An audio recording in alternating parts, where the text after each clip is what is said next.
Dulu, Sritek itu seperti rumah megah yang jadi tumpuan ribuan keluarga. Pilar-pilarnya kokoh, atapnya luas, dan di dalamnya banyak tangan yang bekerja menjaga agar rumah ini tetap berdiri. Tapi sekarang, rumah itu mulai retak, atapnya bocor, tiangnya goyah, dan semua penghuninya terpaksa harus pergi mencari tempat berteduh lain. Itulah yang dialami Sritek, pemain utama di industri tekstil Indonesia.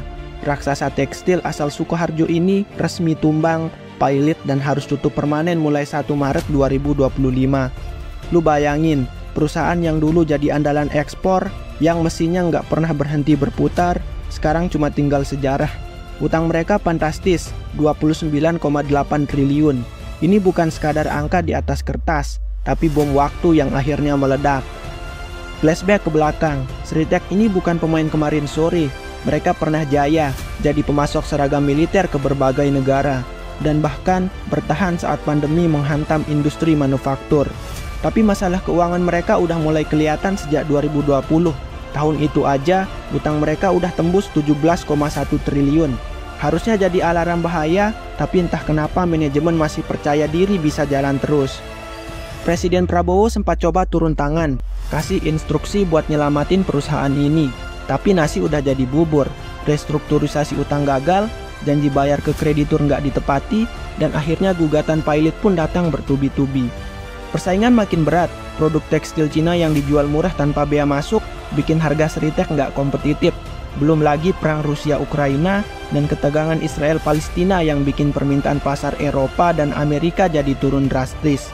Supply chain berantakan, pesanan anjlok, dan beban utang makin menggila. Dan yang paling nyesek, ribuan karyawan yang harus kehilangan pekerjaan. 10.669 orang bro. Nggak kebayang gimana rasanya buat mereka yang udah belasan tahun ngasih tenaga buat perusahaan yang mereka cinta, tapi kini akhirnya harus pulang dengan tangan hampa.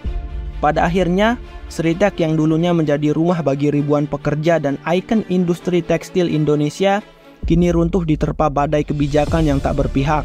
Kenaikan upah minimum yang tak seimbang dengan daya beli, banjirnya produk impor murah yang membunuh pasar lokal, serta sulitnya akses bahan baku membuat perusahaan ini kehilangan daya saing. Regulasi yang lemah dalam melindungi industri dalam negeri semakin memperburuk keadaan, sementara beban utang yang menggunung kian menjerat. Pemerintah memang berusaha turun tangan, namun langkah-langkah yang diambil belum cukup untuk menyelamatkan Sritek dari jurang kepailitan.